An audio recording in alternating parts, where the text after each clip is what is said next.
Amém? Agora vamos entrar na lição de hoje. No nosso site está lá, ongrace.com. E Deus os desamparou. Que coisa, mas tu desamparaste o teu povo, a casa de Jacó, porque se encheram dos costumes do Oriente, e são agoreiros como os filisteus, e se associam com os filhos dos estranhos. Meu irmão, coisa triste, quando Deus não está podendo responder o seu povo, porque Ele mesmo disse: se eu atender a iniquidade no meu coração, o Senhor não me ouvirá.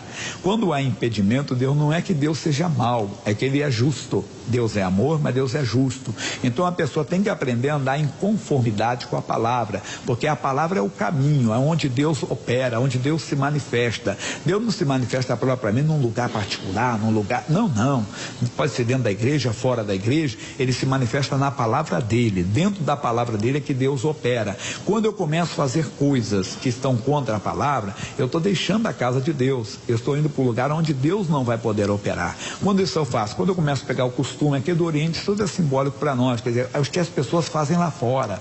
Tem muita coisa que a pessoa faz que nós não devemos de fazer. Não é apenas as crendices, não é apenas a cultura pagã, também as práticas comerciais. A pessoa começa a fazer o que o mundo faz. Não podemos fazer de maneira alguma. Nós temos que ser santos em toda a nossa maneira de viver. Começamos fazendo um relacionamento conjugal para agradar o cônjuge, para afinal de contas salvar o casamento. Não, quem salva é o Senhor. A Bíblia diz: se o Senhor não operar, se o Senhor não salvar, e se o Senhor não trabalhar, se o Senhor não guardar, em vão trabalham os que a edificam, em vão vigia o sentinela. Então cuidado, para você não trazer então a cultura dos estranhos, dos pagãos, que é dos religiosos, e trazer para o seu cotidiano. Você tem que ser santo em toda a sua maneira de viver. É o que fala o apóstolo Pedro na sua primeira carta, no capítulo 1, no versículo 15: sede santos em toda a vossa maneira de viver. Bem, tudo que está registrado nas Escrituras é para o nosso aprendizado, por isso devemos examiná-las, pois contém a vida eterna e testificam de Jesus e de nós também. João 5,39. O mestre veio como homem e por isso precisava examinar o que estava registrado no livro santo para se descobrir. Do mesmo modo, devemos verificar o que a Bíblia diz, a fim de aprendermos do Salvador e de nós também. Somos libertos verdadeiramente ao conhecer a verdade. Então eu costumo dizer: eu sou o que a Bíblia diz que eu sou. Vamos que exista um histórico de doenças na família, aquilo ali então é uma herança genética. Não, a Bíblia diz que eu fui curado pelas feridas de Jesus. O doutor na ciência, no conhecimento, está certíssimo, mas a palavra de Deus é verdade. A Bíblia diz: seja Deus verdadeiro. Então eu vou e cito o que a Bíblia diz, eu confesso o que a Bíblia diz, eu falo o que a Bíblia diz, ainda que exista um diagnóstico, exista as evidências, não está amaldiçoada essa doença. Por quê? Porque eu fui curado pelas feridas de Jesus. Mas como é que eu consegui isso? Eu examinei as Escrituras.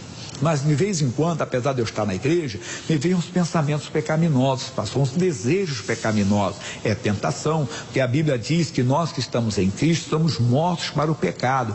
Como viveremos ainda nele? Romanos capítulo 6, versículos 1 e 2. Então, quando vem o pensamento, o desejo, eu me levanto, está amaldiçoado esse desejo, esse pensamento. Por quê? Porque eu sou morto para o pecado. A mesma coisa é com a doença. E a mesma coisa com o ódio, com o amargo, o que for, que contradiz a palavra, eu não posso aceitar. Ainda que seja a cultura das pessoas lá de fora, uma coisa normal, eu não aceito.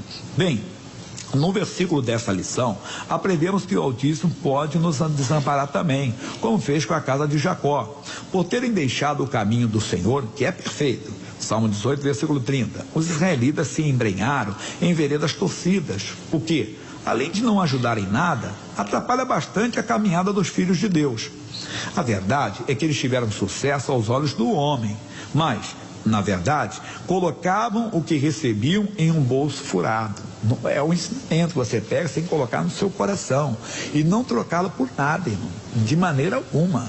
Nós não podemos trocar os ensinamentos do Senhor por nada, por mais que a coisa seja aprazível. É a lição que estamos estudando com o missionário, e eu continuo aqui falando. 1 Samuel 15, versículo 1, ele diz: dai ouvido às palavras do Senhor. quer dizer, Saul, você tem que dar, mas não deu. Ele foi lá, Deus mandou destruir totalmente os amalequitas, deu do maior ao menor, os animais, tudo, mas tinha as vacas gordinhas, tinha as ovelhas. Pessoal, vamos ficar isso aí, ô rei, o senhor vai destruir tudo isso, sabe que nós entendemos de gado, isso é gado de primeira qualidade, vamos que fosse hoje, né, e ele assim, isso aqui é vaca holandesa, é Nelore, né, por favor, não estou dizendo que está na Bíblia isso, né, só uma analogia, uma comparação com o dia de hoje, quer dizer, é o melhor gado que tem, não sei o que, não, meu irmão, se Deus mandou acabar, acabe. Quer dizer, ainda que a coisa seja lucrativa, prazerosa, seja o que for, cumpra o que Deus falou. Mas não, eles preferiam seguir o caminho deles, como muitas vezes preferem. Não, eu não sou bobo, eu sou esperto. Não, você é bobo. Você tinha que ser sábio, sabe o que ouve a voz de Deus. Eu costumo dizer que o Brasil é considerado um país de espertos, tinha que ser um país de sábios. E sabedoria verdadeiramente, ela vem de Deus. Bem, a casa de Jacó se encheu dos costumes do Oriente, e isso a atrapalhou, pois tais práticas foram criadas por quem não conhece a verdade. Muitos descobriram que os assuntos místicos lhe davam poder para manipular os que ainda não se libertaram dos laços demoníacos. Assim, podiam tê-los ao seu lado. Esses costumes não trazem a presença de Deus, mas a sua ira. É incrível como a religiosidade do homem faz as pessoas agirem de modo esquisito. Um dia desse passou uma reportagem de um país lá do Oriente, um país pequeno, uma coisa bonita, chega a ser até de ouro, templo de ouro, não sei o que. Eu falei, Jesus, mas cada prática, se você olhar lá, tem nada, quer dizer, é a coisa até que atrai, né? Mas, irmão, não tem nada. Não tem nada. E as pessoas se perdem. Coisa bonita até, aparentemente. No Brasil, puxa, o missionário uma vez conta que um homem, ele trabalhava na televisão, e naquela época não tínhamos estúdio, não tínhamos nada, era o começo, e o homem que produzia o programa, que era o diretor da TV, do programa, e ele disse assim, eu não vou poder mais trabalhar contigo, estou sendo transparente, sincero, porque o pessoal do outro lado, que era da feitiçaria, né, da religiosidade, me convidaram, estão me pagando muito mais, e olha, missionário, o senhor, desculpe falar, vai acabar o seu programa. Isso era uma coisa bonita, aquelas mulheres com aquelas rouponas assim, vem, o negócio faz uns efeitos, é uma coisa que chama muita atenção. Tá bom, meu irmão, o que eu posso fazer, meu amigo, né? Não vou brigar contigo. O missionário foi e entrou em oração. Naquele dia que o programa ia estrear, houve lá o chamado rebuliço, né? Deus agiu, o programa nem no ar foi. E tinha uma baita de uma produção que chamava a atenção, aquelas roupas, roupa tal, não sei o que, cor tal é para o guia tal, cor tal. Amigo, operando Deus, ninguém impedirá. Nós não podemos nos atrapalhar com isso. Quer dizer, ainda que chame a atenção, que ele não tem nada a ver. Você tem que simplesmente ficar com a palavra de Deus. Ficar com aquilo que diz a palavra de Deus. Quando chega na época de Natal, a pessoa faz aquelas árvores, né? Até chama a nossa atenção, que coisa bonita, né? Cheio de idolatria às vezes. Está lá o anjo, lá passa até um demônio, o anjo que eles põem lá o doentezinho lá, carregando uma coisa, todo mundo, que coisa linda, bonita. Não, aquilo ali é contra a palavra de Deus. E as pessoas entram. Vão entrando, quer dizer, fala aqueles, os doentezinhos, né? Já viu? Chega até a assustar alguns, irmão. Fala que, não sei como é que é. Põe lá um moço, coitado, baixinho, com um orelhão desse tamanho, né? Carregando o negócio, dando chicotada no bicho lá.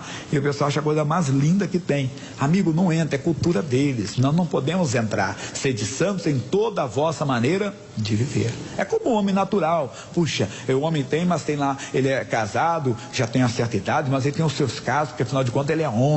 Não, ele tem que ser marido de uma só mulher. Essa é a nossa cultura, é mulher de um só homem. Mas lá fora, para eles, o esperto ou a esperta é quem tem mais. Não entra, né? É cultura do Oriente, cultura deles. O misticismo na igreja é uma praga a qual faz com que a casa de Deus fique sem poder e ao mesmo tempo repleta de problemas. Essa prática leva pessoas sérias, cultas nas ciências humanas, as quais têm pompa de ser alguma coisa, a carregarem um boneco pelas ruas, entoando canções para ele, emocionando-se e até pagando com a própria vida por essa fé estéril, quer dizer, que não produz e má. Enquanto creem que assim agradam ao Pai, só agrada ao Senhor quem obedece a sua palavra, irmão. Não existe, mas as pessoas vão, por favor, não queremos ofender ninguém, mas temos que abrir os olhos, nós temos que buscar a Deus na sua palavra. Então essas práticas que as pessoas trazem e acabam dando, mas não quero ficar só na religiosidade, estou dizendo, é em tudo, é em toda a nossa maneira de viver. Para quê? Para termos uma consciência que estamos agindo dentro da palavra, vivendo a palavra e amando a palavra. Veja bem que muitas boas igrejas evangélicas, em muitas boas igrejas evangélicas, encontramos pessoas que, apesar de bem intencionadas, não foram ensinadas a crer que o Senhor fala, a crer que o Senhor fala pela sua palavra. E quando faz, ele fala direto ao coração dos seus filhos. No afã de ajudar alguém, elas forçam para obter revelações, para ajudar alguém ou a si mesma. Já ouviu falar chamadas revelações? Deus está me revelando. E a pessoa começa a achar tão especial que ela deixa a palavra de Deus e começa a achar que Deus fala de uma maneira especial, que ela é especial, Deus fala direto com ela. Até o missionário conta que eu tinha houve um homem que ele pregava assim: Senhor, fala comigo. Está aqui, Efésios, um exemplo, né? Capítulo 2, versículo 14, porque ele é a nossa paz, do qual de ambos os povos fez um, e derribando a parede da separação que estava no meio. Aí ele pregava. Ele dizia: eu não sou como os pregadores de laboratório, de escritório, que preparam, de gabinete, que preparam a mensagem daqui, dali, assim. Não, eu venho para o púlpito e Deus fala comigo direto. Deus fala comigo. Que bonito, né? Um dia ele abriu a página, bem no meio da Bíblia, onde estava uma página em branco, na divisão do capítulo do Velho Testamento e do Antigo Testamento, depois de Malaquias, entre Malaquias e João. E quando ele abriu, olha o que tinha, a página está em branco. Sabe o que ele falou? Pessoal, Deus não tem nada para falar com a gente hoje. Não entra nessa coisa, nessas coisas místicas, entenda, achando que você é especial. Esse ainda olhava na Bíblia, tem gente que nem olha, ainda chega a dizer assim: Deus fala comigo, Senhor, fala comigo. Olha, Deus está falando isso, está falando aquilo. Amigo, Deus não pode falar fora da sua palavra. A Bíblia diz: quando vier aquele Espírito da verdade, João 16:13, ele vos guiará em toda a verdade, porque não falará de si mesmo, falará o que está escrito. Vamos permanecer na palavra, andar na palavra e com a palavra. Bem, vamos lá, continuando. Ele fala, então, não afã de ajudar alguém para obter revelações, para ajudar alguém ou a si mesmo. E com isso recebem revelações do inimigo. Isso é fato gravíssimo e traz prejuízo para a igreja e para eles. É sério, para elas. Os israelitas erravam ao se associar com os sábios, mestres e doutores na arte de ser bem-sucedido em tudo. Dessa forma traziam fogo estranho para o povo de Deus. O resultado agradava aos que estavam preocupados com os cuidados do mundo, fascinados pelos enganos das riquezas e pela ambição das demais coisas que os perdidos amam. Deus não é contra a sua prosperidade, Deus não é contra o seu sucesso, mas cuidado. A Bíblia: no mundo tereis aflições. A aflição vem, não é porque você perdeu a fé, não é porque você se desviou, a batalha vem. Cuidado, a fantasia, muita gente acha que sucesso no cristianismo, sucesso para filho de Deus, é quem tem o melhor carro, quem tem a melhor roupa. Não esqueça que ele, sendo o rei dos reis, ele veio como pescador, meu irmão, andou. Eu até lembrei de uma canção um dia desse, né? Aonde está aquele meu Jesus? Aonde está a sua coroa de brilhante? Eu queria lembrar para o Fabiano, era essa aqui, me lembrei agora. E porque se veste como um pecador? O Fabiano já foi arrebatado já. Já porque se veste como e porque se veste como um pecador. Alguém lembra dessa canção? Onde está a sua coroa de brilhante? E porque se veste como um pescador? Não era aquele o meu Jesus, né? Então a canção é mais ou menos assim. Então, voltando para a mensagem, amigo, Deus não é contra a sua prosperidade, não saia da palavra. A prosperidade de Deus vem dentro da palavra. A bênção do Senhor enriquece e não acrescenta dores, não traz desespero, não traz pânico, entenda bem, não traz sujeira, não traz imundície, é só com a bênção. Voltando aqui então, agradar os cuidados desse mundo. Faça pela aí. Eles se esqueceram de que primeiro deveriam buscar o reino de Deus e a sua justiça, o domínio de Deus na palavra. Não se pode negar que isso lhes deu prosperidade, mas também os desviou de Deus. Isaías capítulo 2, versículos 7 e 8. Deu para entender agora? Não é contra, Deus não é contra você ter a prosperidade, mas se tem que se desviar da palavra, fica duro, meu irmão. Fica duro. Fica, porque Deus preparou as ruas de ouro da Nova Jerusalém para você. E se você quiser ficar com o ouro desse mundo para negar a palavra, repito, Deus não é contra você ter o ouro neste mundo. Deus não é contra você ter a prosperidade nesse mundo. Mas se para ter o ouro, para ter a prata, você tem que negar a palavra, fica duro. Fica. Ô pregador, fica com a igreja vazia. Melhor do que a igreja cheia de mentira. Não entre nessa. Deus não vai, não entre. Por favor, não estou fazendo alusão a ninguém, falando de nós, vamos falar de nós, igreja da graça. Claro que Deus quer abençoar o povo e trazer o povo, mas não podemos inventar nunca. Não podemos esquecer que o diabo é o pai da mentira. Se for para usar mentira para ter sucesso em qualquer área, até no ministério, não tenha sucesso. Passe como um anônimo por esse mundo, mas de cabeça erguida, sabendo que o Senhor é contigo. Sabendo que quando fechar os olhos, você vai morar nas ruas de ouro da Nova Jerusalém. Não perca por nada isso, não é hipocrisia não, isso é o que nós cremos. O resultado desse comportamento foi a condenação ao cativeiro, onde permanecer durante 70 anos. Quem não deseja voltar à prisão deve renunciar a si mesmo e seguir o mestre. Em Cristo com amor deixa a mensagem missionária. Então, cuidado, para não pegar o que os outros pegam. Vamos permanecer na simplicidade do evangelho. A nossa oração, vamos orar pelos enfermos? Vamos orar pelas pessoas aflitas? Vamos, angustiadas? Vamos, mas Deus, ajuda-me sempre a andar na tua palavra. Fiquem de pé, por favor.